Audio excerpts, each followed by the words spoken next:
नमस्कार दोस्तों, आज हम पढ़ेंगे एलसीएम।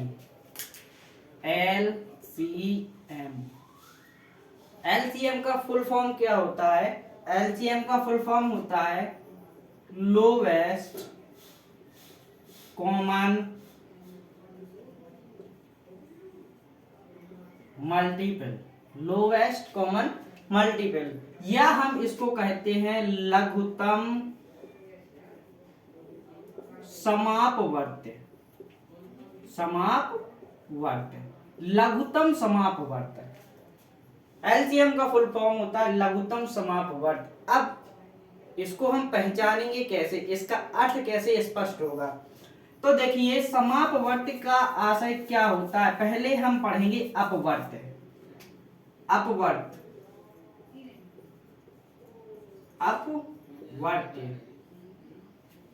अपवर्त की डेफिनेशन क्या होती है? अपवर्त से आशय होता है कि वे संख्याएं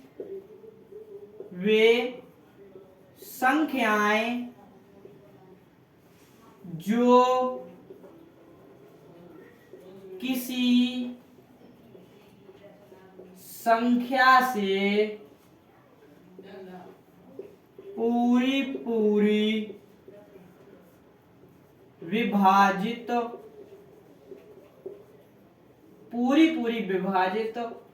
हो जाती हैं। पूरी वे संख्याएं जो किसी संख्या से पूरी विभाजित हो जाती हैं, उस संख्या के अपवर्त्य कहलाती हैं। अपवर्त्य कहलाती हैं। अपवर्त्य को हम कह सकते हैं मल्टीपल। अपवर्त्य को कह सकते हैं मल्टीपल। अब देखिए, यहां पे अपवर्त्य की परिभाषा ये है। समापवर्त्य की परिभाषा क्या होती है? समापवर्त्य की परिभाषा अपवर्त्य से ही बनी है। समापवर्त्य माने हो गया कॉमन मल्टीपल। समापवर्त्य का हो गया समापवर्त्य कॉमन मल्टीपल।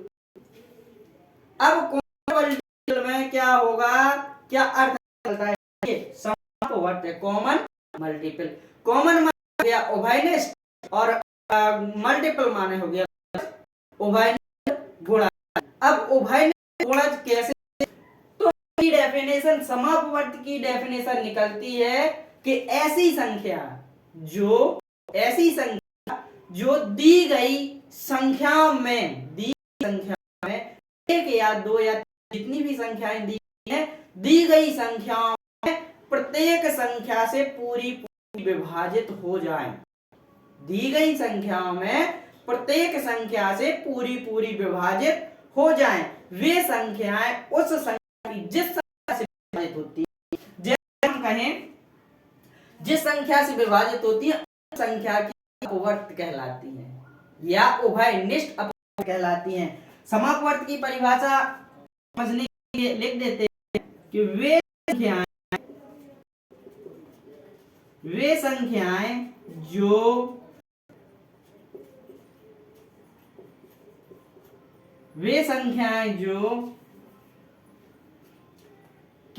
पूरी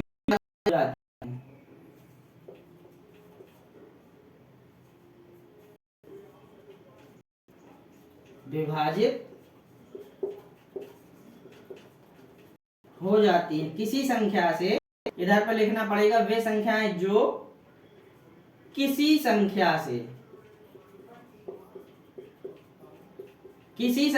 पूरी विभाजित हो जाती हैं। तो जिस संख्या से विभाजित होती हैं उस संख्या की अपवर्त्य कहलाती हैं। क्या कहलाती हैं? अपवर्त्य कहलाती हैं। अब एग्जाम्पल में हम समझेंगे तो कैसे। एग्जाम्पल्स में जैसे हमने कहा 2 8, एग्जाम्पल में हमने कहा 2 8 और 12। 2 8 12 है। अब ये किस संख्या से विभाजित हो जाएंगी? तो देखिए 2 से पूरी विभाजित हो रही, ठीक है।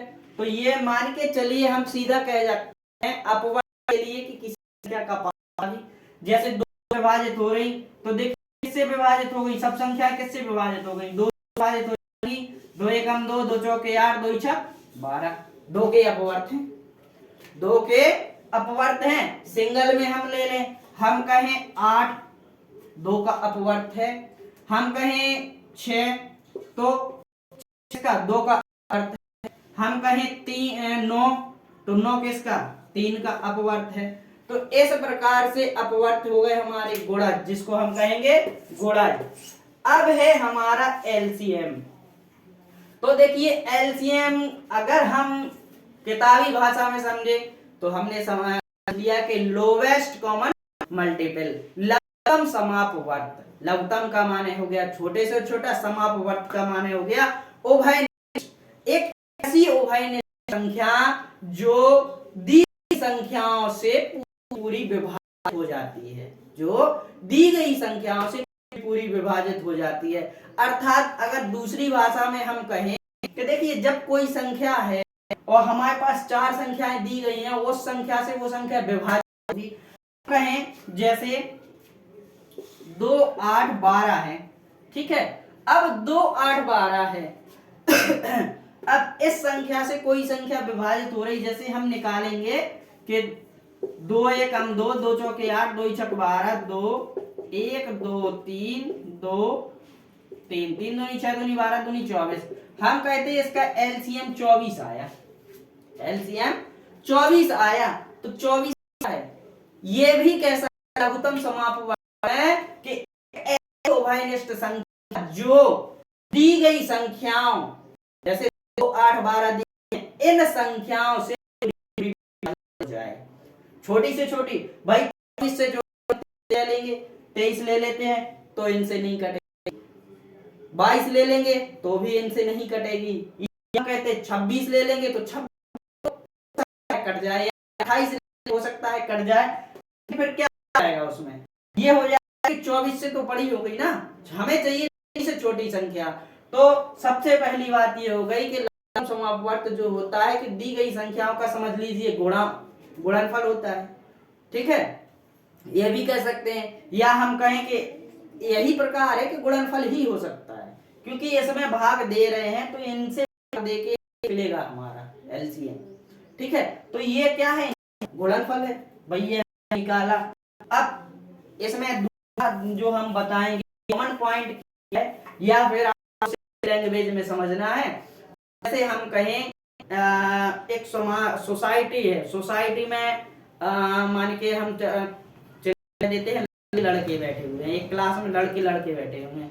अब उन लड़कों में एलसीएम निकाले, हम कहें इनमें उभयनिष्ठ लघुत्तम समापवर्त क्या है। तो देखिए भाषा में समझने के लिए हमने जैसे छोटा पॉइंट बनाया है, हम कह सकते हैं कि ये लड़का रोहन है, इनमें एलसीएम निकालने को कह दें तो देखिए क्या है, एलसीएम में क्या होता है, इनके जो गुण हैं और इनके जो गुण, अब लंबा है, कोई का पतला है, कोई छोटा है, किसी का कम है, कोई कैसा भी है, उन सब की सब चीजें समाहित होती हैं एलसीएम में, सभी चीजें समाहित होती हैं, सभी गुण कॉमन नहीं, गुण उनके समाहित होते हैं, वो हमारा एलसीएम। या सीधी सी बात समझ लिए, कोई चीज है थोड़ी सी समझ लीजिए, मिक्स सब डालते जाओ, वो हमारा एलसीएम है।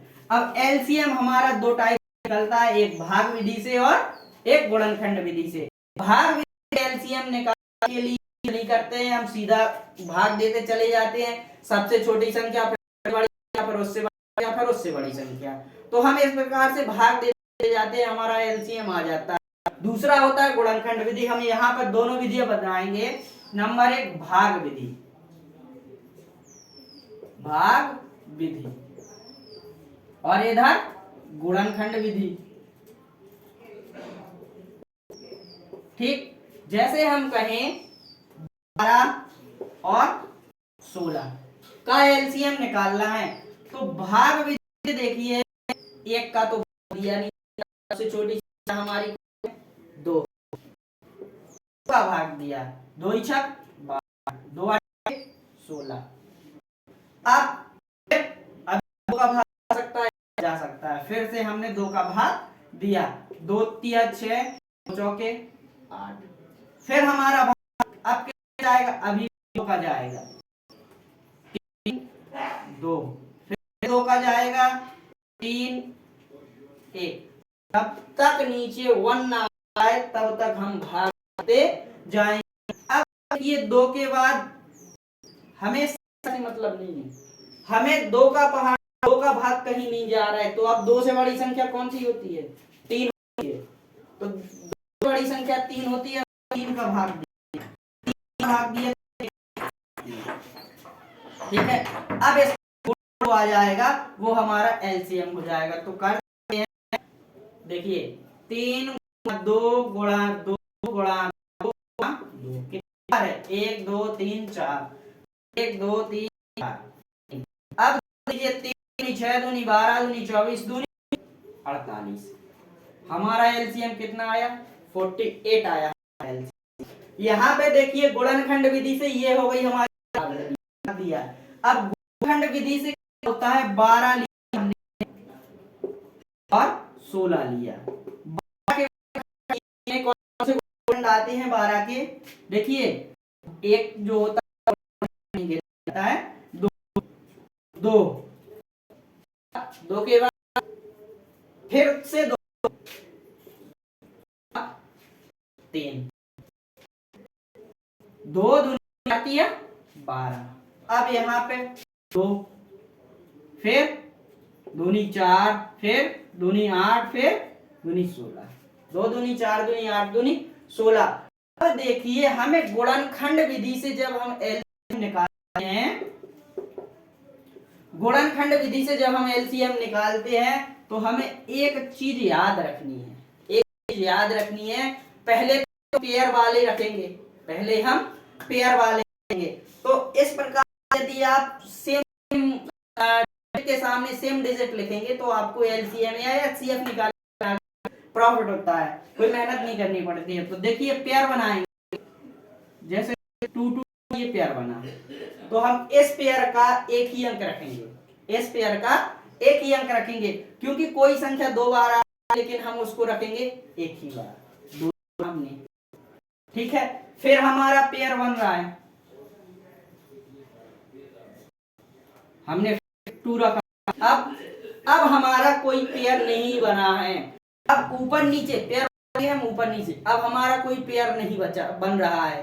तो अब हम सेम संख्याएं जो जितनी बची हैं उतनी, जैसे 3 बचा ऊपर हमने नीचे 2 रखा, फिर से 2 बचा, फिर 2 बचा, माने पेयर बन रहा है। तो संख्याओं का पेयर बन, उन में से एक ही संख्या रखेंगे और जिनका पेयर नहीं बन रहा है वो पूरी की पूरी संख्याएं हम रख देंगे। एलसीएम में करना है ये टू एचसीएफ। एलसीएम में जिन संख्याओं में उनकी केवल एक डिजिट रखेंगे और जिन नंबर्स कोई पेयर बन रहा है उनको हम उसी प्रकार से लिख देंगे। तो देखिए 2 2 4 12 दूनी 14 और दूनी 48, ये हमारा हो गया एलसीएम। इस प्रकार से हम किन्हीं भी संख्याओं का एलसीएम निकाल सकते हैं। कुछ दिक्कत आ जाती है, जो बड़ी बड़ी संख्याएं होती हैं उनका हम गुणा हो जाता है, लेकिन जो भाग विधि है वो सबसे सरल विधि है, भाग विधि है वो सबसे सरल विधि है। एक बार से एलसीएम का मतलब होता है लघुत्तम समापवर्त, लघुत्तम समापवर्त अर्थात एक ऐसी छोटी से छोटी संख्या जो हमें दी गई संख्याओं हैं उनसे पूरी पूरी विभाजित हो जाए, वो हमारा एलसीएम होता है। या हम कह दें कि जो संख्याएं हैं उनका गुणनफल, लेकिन गुणनफल जो कहेंगे उसमें सब गुणनफल, बट जो जिनका पेयर उनका नहीं, उन डिजिट को पूरा पूरा नहीं गिनना है, उनमें से एक डिजिट गिने। तो देखिए एलसीएम के लिए जब कहीं भी किसी प्रश्न में एक पहचान है, चाहे आप बीटी का हो, कोई एग्जाम का हो, कोई भी एग्जाम, और एलसीएम अगर उसमें आ जाए कि छोटी से छोटी संख्या के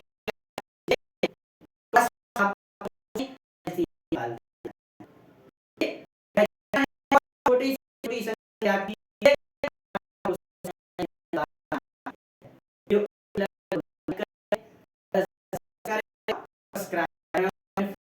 सब्सक्राइब